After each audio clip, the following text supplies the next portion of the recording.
ओम सौराष्ट्रे सोमनाथं च श्रीशैले मल्लिकार्जुनम उज्जैन्यां महाकाल ओंकारममलेश्वरं परल्यां वैद्यनाथं च डाकिन्यां भीमशंकरं सेतुबन्धे तु रामेशं नागेशं दारुकावणे वाराणस्यां तु विश्वेशं त्र्यम्बकं गौतमी तटे हिमालये तु केदारं कुशमे सन्त शिवालय एतानि ज्योतिर्लिंगानि सायं प्रातः पठिन्नरा सप्तजन्मकृतं पापं स्मरणेन विनश्यति। नमस्कार, स्वागत है आपका आचार्यवाणी में। मैं आचार्य डॉक्टर विक्रमादित्य आपके साथ हूँ और आज का विषय जो हम इस संवाद में उपस्थित करने वाले हैं वो है धनु राशि वालों के लिए अगस्त का मध्यकाल ग्रहों का किस प्रकार का योग बना रहा है। देखिए, अगस्त के मध्यकाल के अंदर ग्रह नक्षत्रों के दृष्टिकोण से देखा जाए तो धनु राशि वालों के लिए बड़ा महत्वपूर्ण समय दिखाई देता है। आपकी राशि के स्वामी बृहस्पति मंगल के साथ युति करके षष्ठ भाव में बैठे हुए हैं और वहाँ पर वो मंगल के अंशों से आगे चल रहे हैं। अब अगस्त के समय में मध्यकाल में वो सूर्य के साथ परिवर्तन जब होगा, सूर्य परिवर्तन जाएंगे और साथ साथ जो बृहस्पति हैं वो अपने अंशों में पीछे रह जाएंगे और मंगल उनसे अंशों में आगे हो जाएगा और ये प्रभाव बृहस्पति को अपने शुभत्व को देने में कहीं ना कहीं लाभ दे सकता है। बृहस्पति की दृष्टि इस वक्त आपकी राशि के अनुसार से जो दशम भाव में पड़ रही है और धन भाव में पड़ रही है वो कहीं ना कहीं लाभ की स्थिति और धन आगमन की सुंदर स्थिति, फाइनेंशियल कंडीशन को सुधारने की स्थिति में आपके लिए कुछ योग बनाता दिखाई देगा। समस्या है आपके प्रयास की। शनि महाराज इस वक्त लगातार आपकी राशि के अनुसार से तृतीय भाव में चल रहे हैं और जो वक्र अवस्था में है और जो आपको आगे बढ़ने की बजाय, जैसे होता है ना कि हम फिसलन हो, हम एक कदम आगे बढ़ाते हैं 3 कदम पीछे आ जाते हैं, तो वही स्थिति चल रही है कि शनि महाराज इस वक्त आपके प्रयासों में कहीं ना कहीं नेगेटिव बात उत्पन्न करते दिखाई दे रहे हैं, नेगेटिविटी रखते दिखाई दे रहे हैं और जो आपको आगे बढ़ने से रोकते हैं। सूर्य का परिवर्तन भी अभी होने वाला है और सूर्य आपके भाग्य में जाकर सुंदर प्रकार से भाग्य जगाने के योग बनाने वाले हैं। ये जो मास है विशेष तौर पर अगस्त का मध्यकाल आपके लिए कई मामलों में बड़ा उन्नतिदायक दिखाई देता है। तो आप समझ लें सिलसिलेवार तरीके से कब कौन सा खास ग्रह योग आपके लिए बनने वाला है और कौन सा समस्या देने वाला ग्रह योग बनने वाला है और कौन सा उपाय आपको करना चाहिए। सबसे पहले हम बात करते हैं 11 तारीख की, 11 अगस्त की, रविवार का अवसर, सप्तमी तिथि विद्यमान है। तुला राशि में चंद्रमा का पदार्पण होता दिखाई दे रहा है और चंद्रमा का ये पदार्पण आपके लिए लाभ की स्थिति को दिखाता है। बुध अस्त हो जाएंगे इस समय पर। बुध का अस्त होना आपकी राशि के अनुसार समझें कि आपकी राशि के केंद्र के मुख्य ग्रहों का मालिक है और वो भाग्य में बैठा हुआ सूर्य के सन्निकट आने के कारण से वक्र अवस्था में चल रहे हैं। वो अस्त होने की जो योग बना रहा है वो आपके लिए थोड़े से समस्या उत्पन्न करता दिखाई दे रहा है। तो बुध को शक्ति देने का आपको प्रयास करना चाहिए। आपकी राशि के अनुसार से सबसे श्रेष्ठ उपाय ये है कि आप गौ सेवा करने का प्रयास करें, गाय को पालक खिलाना शुरू करें। जब तक ये बुध अस्त है तब तक अवश्य इस बात का ध्यान रखें कि हर रोज़ थोड़ा सा पालक लेकर गाय को यदि खिला देंगे तो ये आप बुध को शक्ति देने वाला हरी चीज़, मूंग की दाल भिगोकर वो भी आप गाय को दे सकते हैं या भगवान शंकर पर बिल्वपत्र अर्पित कर सकते हैं या गणेश जी का स्तवन कर आप इस उपाय को कर सकते हैं। इनमें से जो भी उपाय है आपके लिए पॉसिबल हो वो अवश्य करने का प्रयास कीजिए। देखिए बुद्ध की कृपा से आपके लिए परिवर्तन का योग बन सकता है। 12 तारीख की यदि हम बात करें, सोमवार का अवसर, सप्तमी तिथि है और उस दिन सावन का चतुर्थ सोमवार का योग पड़ रहा है। सावन का महीना भगवान शंकर की कृपा प्राप्त करने के लिए, भोलेनाथ की कृपा प्राप्त करने के लिए बड़ा सुंदर माना जाता है और उसमें भी सोमवार तो बड़ा शुभ है। और ऐसे में इस बार सोमवार जो पड़ रहे हैं सावन के महीने में 5 सोमवार का सुंदर योग बन रहा है। चतुर्थ सोमवार पे हम आ गए हैं 12 अगस्त के दिन। तो ऐसे में उस दिन के साथ साथ दुर्गा अष्टमी का योग भी चल रहा है। तो माँ भगवती दुर्गा के साथ भगवान शंकर का, सुंदर पार्वती जी और दुर्गा जी का अभिषेक करने से समस्त प्रकार के मनोरथ सिद्ध हो सकते हैं। हमने विवेकानंद योगाश्रम में इस दिन बड़ा कार्यक्रम रखा है। रुद्राभिषेक का कार्यक्रम रहेगा ही रहेगा जो पूरे सावन के महीने चल रहा है और सोमवार के सोमवार तो बहुत विशेष होता है। आप भी अपने नाम से इसमें स्थान आरक्षित कर सकते हैं। फ़ोन नंबर्स आपके सामने स्क्रीन पर चल रहे हैं।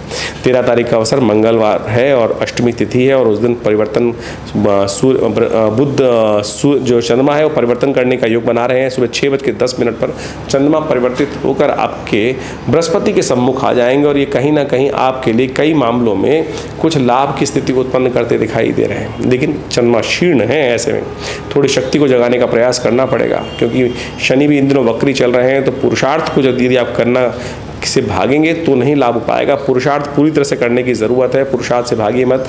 वैचारिक नहीं, पारिश्रमिक तौर पर शारीरिक जो प्रैक्टिकल काम है उसको भी करने का प्रयास करना पड़ेगा। नहीं तो विचार विचार विचार सोच सोच में कार्य आगे समय निकलता चला जा रहा है, ऐसा ना करें। इस बात का ध्यान रखते हुए कार्य करें।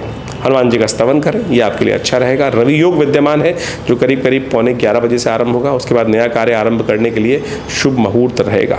14 तारीख का अवसर बुधवार, नवमी तिथि विद्यमान है।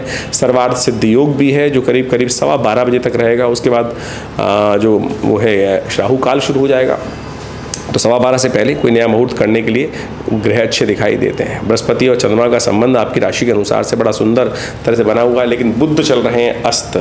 ऐसे में बुध चीज़ों को ऑर्गेनाइज करने का काम करते हैं, तो बुध को थोड़ी शक्ति देने का प्रयास करें। बुधवार है, हरी चीज़ों का दान करें, बुद्ध के मंत्र का जप करें, श्री गणेश का स्तवन करें, आपके लिए कल्याणकारी योग बनेंगे। 15 अगस्त बृहस्पतिवार को पड़ रहा है। बहुत बहुत शुभकामना आपको सबको। ग्रह परिवर्तन की तरफ जा रहे हैं और उस दिन ग्रहों का योगायोग आपके लिए बहुत सुंदर स्थिति में बन रहा है कि कुछ नए दोस्तों से मुलाकात, नए लोगों से मुलाकात, सोशल लेवल पे अपने आप को एक्सप्लोर करने का आपको प्रयास करना चाहिए। आने वाले समय में भाग्य से बहुत सारे मामलों में आपको सपोर्ट मिलने के योग बनते दिखाई देंगे। पूरा महीना जो सूर्य का परिवर्तन होने के योग बन रहे हैं वो आपके लिए बहुत उचित दिखाई देते हैं, ऐसा योग बनता दिखाई दे रहा है। एक बात का ध्यान रखिएगा, 15 और 16 तारीख को ज्येष्ठ और मूल नक्षत्र विद्यमान रहेंगे। इन दिनों कोई जातक नया जन्म ले रहा हो तो उसकी घर वालों को अवश्य मूल शांति करा लेनी चाहिए, अन्यथा ये जो मूल शांति नहीं होती है वो जीवन में कष्ट देने के योग बनते हैं। 16 तारीख का अवसर शुक्रवार, एकादशी सुंदर तिथि है। ग्रह नक्षत्रों के दृष्टिकोण से सूर्य का परिवर्तन, भाग्य में जाकर विराजमान हो जाएंगे। सूर्य आपकी राशि के अनुसार से, शुक्र वहाँ पूरी तरह से विराजमान है आपकी राशि में, लाभ के योग बनाएंगे, शुभ युक्त हो जाएंगे। बुध के साथ बुध सूर्य जो शुक्र के तीनों की युति भाग्य में हुई है, स्वग्रही होकर रविवार सूर्य वहाँ विराजमान है, ये आपके लिए बहुत सुंदर योग बनाते दिखाई दे रहे हैं। ऐसे में आपको नित्यपति भगवान सूर्य का वो जल देते हुए, उनका पूजन करते हुए, गणेश सूर्य आदित्याय नमः इस मंत्र का जप करते हुए कार्य करने का प्रयास करना चाहिए।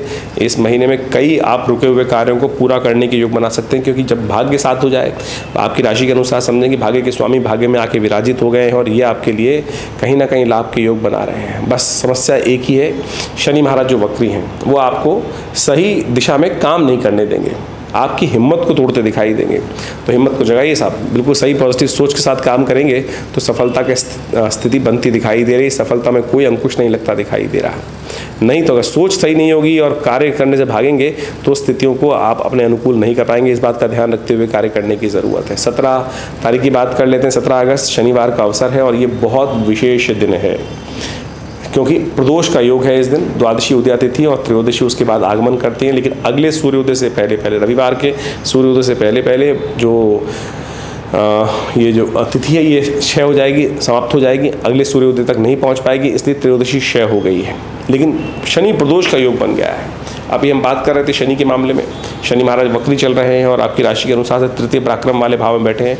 तो समस्त शनि के दोषों को हरने के लिए इस शुभ योग में जो सूर्यास्त के बाद बनेगा, करीब करीब 42 मिनट तक, सूर्यास्त जब भी आपके क्षेत्र में हो उस तब से 42 मिनट तक एक काम करें, भगवान शंकर का तिल के द्वारा अभिषेक करने का प्रयास करें। तिल को जल में डालकर तिलोदक के द्वारा भगवान का अभिषेक करना, यह आपके लिए संपूर्ण रूप से कल्याणकारी योग बनाएगा, बहुत सुंदर तरीके से लाभ के योग देगा। इसको अवश्य कर लीजिए। शन्नो देवी रविष्ट्रय आपो भवन्तु पीतये शन्नो रविष्ट्रवन्तु नः।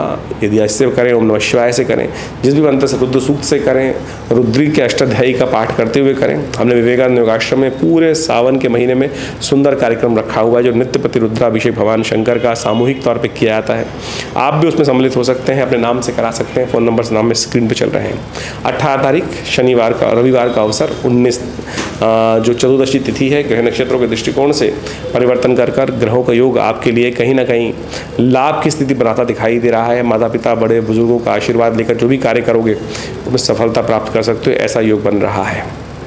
19 तारीख की हम बात करें तो सोमवार का अवसर, सावन का अंतिम दिवस, राखी का सुंदर पर्व, सत्यव्रत पूर्णिमा का अवसर और ये समस्त प्रकार से कल्याण का योग ही सावन का 5वां सोमवार का सुंदर योग बन रहा है।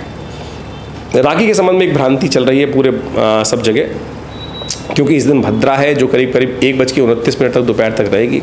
बहुत सारे लोगों ने अपने अलग अलग माध्यम से बताने का प्रयास कर रहे हैं कि भद्रा में राखी नहीं बांधनी चाहिए। शास्त्र में भद्रा के संबंध में, राखी के संबंध में वार्ता नहीं उपस्थित की गई है, क्योंकि राखी जो है एक परंपरागत त्यौहार है। इसको कहा जाता है रक्षा सूत्र बांधना, जेन बद्धो बली राजा दानवेंद्रो महाबला तेन त्वाम प्रतिबदनामी रक्षे माचल माचल। आप समझें कि इतना जो ये एक विश्वास का पर्व है, श्रद्धा का पर्व है, और इसमें इस बात को हमें देखना चाहिए कि जब विजय प्राप्त करने के लिए जब आवश्यकता हो रक्षा सूत्र की, तब वहाँ पर संकल्पबद्ध होकर एक कार्य किया जाता है। लेकिन जो भद्रा का दोष है वो श्रावणी कर्म के लिए है। शास्त्र कहता है फाल्गुनी और श्रावणी के अंदर भद्रा का दोष लगता है। फाल्गुनी यानी होली जलाने में, और श्रावणी यानी उपाकर्म इत्यादि, उपाकर्म सप्तऋषि पूजन इत्यादि, जनेऊ परिवर्तन इत्यादि का जो पर्व है उसके अंदर भद्रा दोष देखा जाता है। लेकिन राखी एक परंपरागत त्यौहार है और इसमें इस बात को हमें नहीं विचार नहीं करना चाहिए। भद्रा का कोई विचारणीय विषय नहीं है। बहुत सारे लोगों ने भ्रांति फैला रखी है, तो हम अब भ्रांति को दूर करने का ही कार्य कर सकते हैं। तो हमने आपको समझाने का प्रयास किया, इसलिए इस बात से अपने को हटाने का प्रयास करें। सावन का अंतिम सोमवार भी है और बड़ा कार्यक्रम रखा गया है, उस समय सम्मिलित हों, रुद्राभिषेक करें। अंतिम दिवस है। हम उत्सव के टाइम पर ना भगवान को भूल जाते हैं, तो इसलिए ये भी ध्यान रखें कि सावन का अंतिम है। अमरनाथ जी में सुंदर भगवान को सुंदर पूजन करने की, दर्शन करने की सुंदर व्यवस्था चल रही है, तो भगवान शिव को ध्यान कर लें। अंतिम समस्त प्रकार से तो कल्याण वही करने वाले हैं। 20 तारीख मंगलवार और प्रतिपदा का तिथि है। भाद्रपद महीना आरंभ हो रहा है इस समय से, और साथ साथ उस दिन बृहस्पति जो है वो मृगशिरा नक्षत्र के प्रथम चरण में प्रवेश कर रहे हैं। मंगल आगे निकल चुके हैं बृहस्पति से, आपके षष्ठ भाव में बैठे हुए बृहस्पति वहाँ पर सुंदर तरीके से विराजमान है, और ये अब आपको आने वाले समय में पूरी तरह से आपकी सफलताओं को, आपके सम्मान को कहीं ना कहीं रक्षा करने के, आगे बढ़ने के, धन संपदा इत्यादि बढ़ाने के, लाभ बढ़ाने के योग, ट्रेडिंग में आगे लाभ देने के योग बृहस्पति का निर्माण करने का समय आ गया है। तो सिलसिलेवार तरीके से ज्योतिष के दृष्टिकोण से तिथियों के हिसाब से आपके लिए ग्रहों का योगायोग क्या है वो आपने समझा। इसके अनुसार से इन सब चीज़ों को समझते हुए भी ज्योतिष के साथ साथ हमको ये भी समझना चाहिए बाकी ग्रहों के साथ साथ आपकी कुंडली में ग्रहों का योगायोग किस प्रकार का है। आपकी विशेष तौर पर ये समझें कि दशाएं, अंतर्दशाएं जो जिस प्रकार से चल रही हैं उनका भी महत्वपूर्ण प्रभाव रहता है, और उन सब चीज़ों को समझते हुए हमें उनके उपाय समय को ध्यान में रखते हुए करने का प्रयास करना चाहिए। जो राशि के अनुसार से कॉन्सेप्ट है वो विशेष तौर पर गोचर का बहुत प्रत्यक्ष प्रभाव है, क्योंकि आमतौर पे कई लोग विचित्र विडंबना उत्पन्न करने का प्रयास करते हैं कि गोचर का प्रभाव जो राशियों के अनुसार से ही आएगा।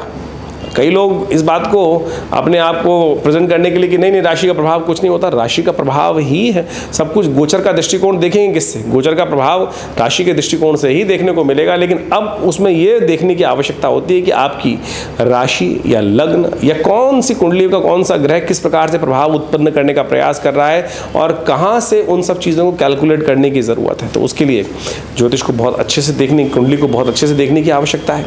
तो आप अपनी कुंडली को अच्छे से समझते हुए, देखते हुए चीज़ों को कार्य करने का प्रयास कीजिए। हम समय समय पर आपके समक्ष आते ही रहते हैं और बहुत सारे उपाय बताने का प्रयास करते हैं, और बहुत सारे तिथिवार के अनुसार से ग्रह नक्षत्रों का प्रभाव आपके ऊपर क्या है उसको समझाने का प्रयास करते हैं। और विवेकानंद योगाश्रम इस क्षेत्र में कार्य कर ही रहा है। समय समय पर बड़े बड़े अनुष्ठान, बड़े बड़े यज्ञ इत्यादि आश्रम पर चलते ही रहते हैं। भगवती का श्री विग्रह जो यहाँ उपस्थित है मंदिर में, 1947 में मुल्तान से आया हुआ श्री विग्रह, उनके सानिध्य में नित्य प्रति 8 घंटे करीब यज्ञ होता है, और आप भी स्वयं हर रविवार को इस कार्यक्रम में भाग ले सकते हैं। सावन के पूरे महीने में नित्य प्रति शाम को रुद्राभिषेक चल ही रहा है। आप उसमें भी हमारे साथ उस रुद्राभिषेक के कार्यक्रम में सम्मिलित होने के लिए आश्रम से संपर्क साध सकते हैं। नंबर्स, आश्रम के फ़ोन नंबर्स आपके समक्ष चलते ही रहते हैं, उन पर आप संपर्क साधेंगे और जो भी कोई विशेष जानकारी प्राप्त करना चाहते हैं उन सब नंबरों के माध्यम से आप आ सकते हैं।